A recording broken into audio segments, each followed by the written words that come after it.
argee gargaarsa kee gooftaa korminaaf himamiti dagaddu hundee godhattetta Yesus keessa namummaa kootti ati miirri koo Yesusiin hoogganamaa si wajjin yeroo hundaa adeemsi koo wanti fedhee baadiyyoo fedhee sun dandeessu lubbuun koo kanaaf ammootii koo si faarfadha olmaa keetu anarra baay'ata madduun irraa booddu aarsaa koo kunoo si fideera galataan kanaaf ammootii koo si jaajadha olmaa keetu anarra baay'ata si madduun harkaa booddu aarsaa koo kunoo si fideera galataa si madduun harkaa booddu aarsaa koo si madduun harkaa booddu aarsaa koo madduun harkaa booddu aarsaa koo kunoo si fideera ni galataa si madduun harkaa booddu aarsaa koo si madduun harkaa booddu aarsaa koo si madduun harkaa booddu aarsaa koo kunoo si fideera ni galataa.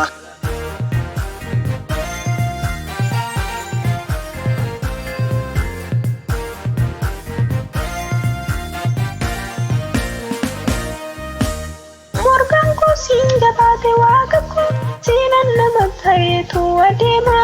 gargaarsi kee olmaan kee kaleessa Yesus maal akkamiin dagatama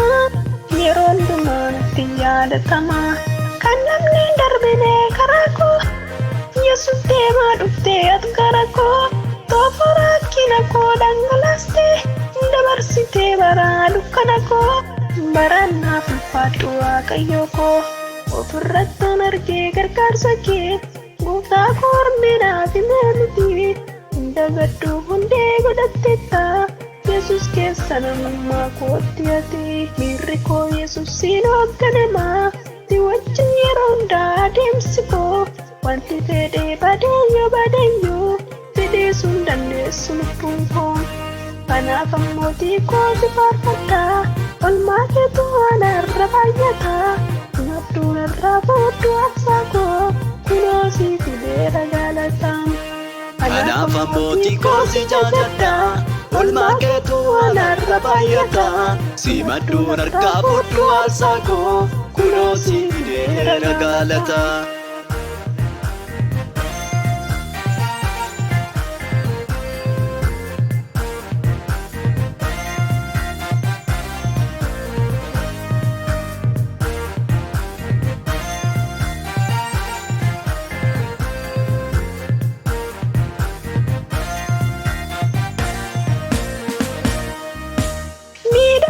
Turee keessi kan koo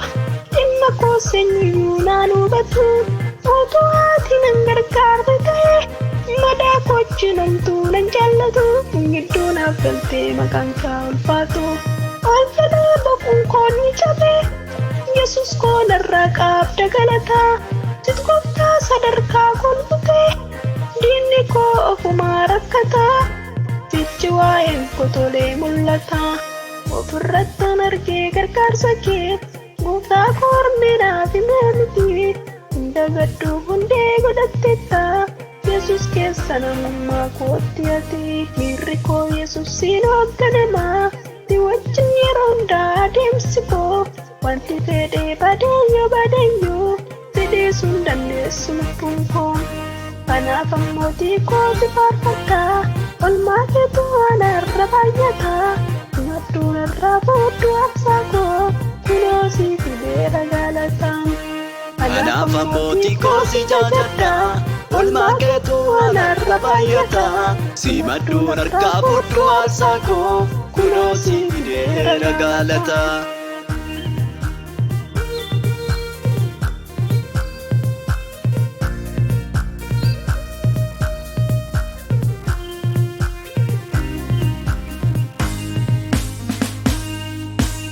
akkasaa hin wallaalle dhimma koo waa'ee kootis bitaa sitti hin galle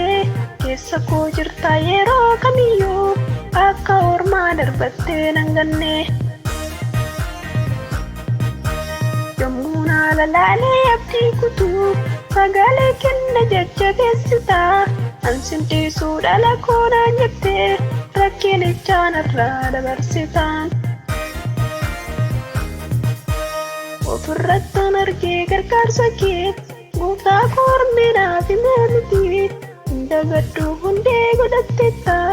Yesus keessa namummaa kootti ati miirri koo Yesusiin hoogganamaa si wajjin yeroo hundaa adeemsi koo wanti fedhee badeeyyoo fedheessuun dandeessu lubbuun koo kanaaf ammootii kooti faarfadha olmaa keetu anarra baay'ata madduun irraa boodduu aarsaa koo kunoo si fideera galata kanaaf ammootii kooti jaajadha olmaa keetu anarra baay'ata si madduun harkaa boodduu aarsaa koo kunoo si fideera galata si madduun harkaa boodduu aarsaa koo si madduun harkaa boodduu aarsaa koo si madduun harkaa boodduu aarsaa koo kunoo si fideera ni galata si madduun harkaa boodduu aarsaa koo si madduun harkaa boodduu aarsaa koo si madduun harkaa boodduu aarsaa koo kunoo si fideera ni galata.